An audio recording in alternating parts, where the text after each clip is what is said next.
নমস্কার বন্ধুরা, কেমন আছেন সবাই? আশা করি প্রত্যেকে খুব ভালো আছেন। আমিও খুব ভালো আছি। আমি সুকন্যা শাসমল মণ্ডল চলে এসেছি প্রত্যেক দিনের মতো আজকেও একটি নতুন ভিডিও নিয়ে। আজ আমি আপনাদের সাথে আলোচনা করব ইংলিশ গ্রামারের একটি খুব গুরুত্বপূর্ণ কিন্তু এটা খুব ছোট্ট একটি বিষয়। সেটি হলো use of S and ES, অর্থাৎ ভার্বের শেষে কখন আমরা এস বসাবো এবং কখনই বা ইএস বসাবো।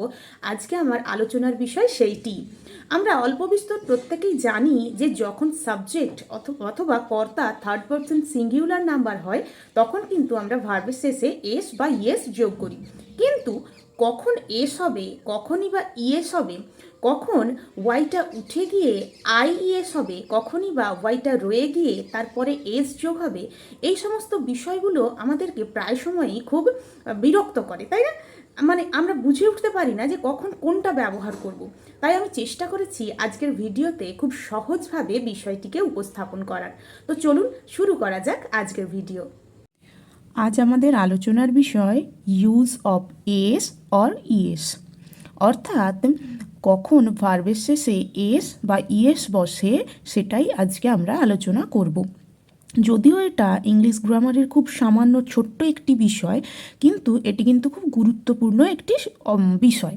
তো আমাদেরকে এটা ভালো করে জেনে নিতে হবে যে কখন আমরা এস ব্যবহার করব ভার্বের শেষে, কখন ইএস ব্যবহার করব, কখনই বা ওয়াইটা উঠে গিয়ে আই হবে, কখন ভার্বের শেষে ওয়াই থাকলেও সেটা না উঠে সেই ওয়াইয়ের পাশে এস বসবে। এই সমস্ত বিষয়টি আজকে আমরা খুব ভালোভাবে জেনে নেব। তো প্রথমেই আসি, ভার্বের শেষে যখন O, S, X, Z, CH, double S এগুলি থাকে তখন তারপরে কিন্তু ইএস বসে।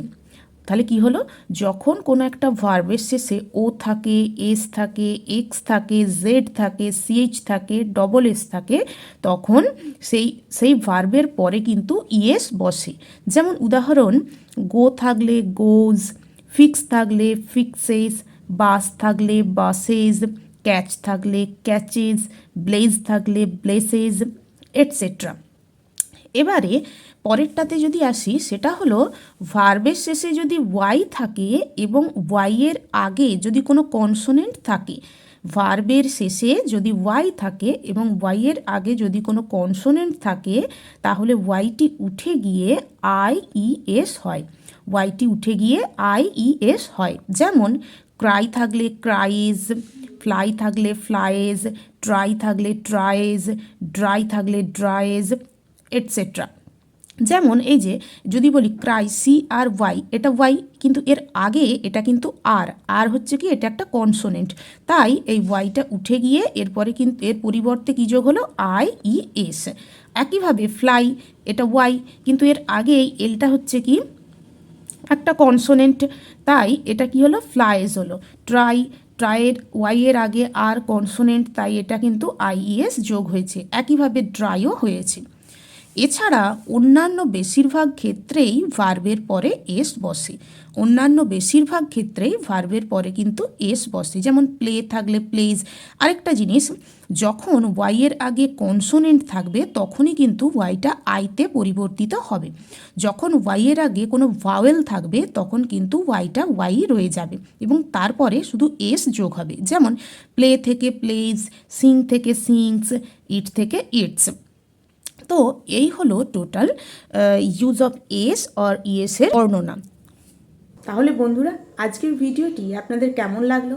আমি আশা করব আজকের ভিডিওটি আপনাদের খুব হেল্পফুল একটি ভিডিও হবে। আমি চেষ্টা করেছি যতটা ইজিভাবে বিষয়টিকে প্রেজেন্ট করা যায়। এরপরেও যদি কোনো জিজ্ঞাসা থাকে অবশ্যই আমাকে আমার কমেন্ট সেকশনে জিজ্ঞেস করে নিতে পারেন, এবং আপনাদের ভিডিওগুলি কেমন লাগছে, খারাপ কি ভালো, আপনারা কিন্তু অবশ্যই আমাকে কমেন্ট করে জানাবেন। তো চলুন আজকের মতো আসি, পরের দিন আবারও চলে আসবো একটি নতুন ভিডিও নিয়ে। ততক্ষণ সবাই ভালো থাকুন, সুস্থ থাকুন। নমস্কার।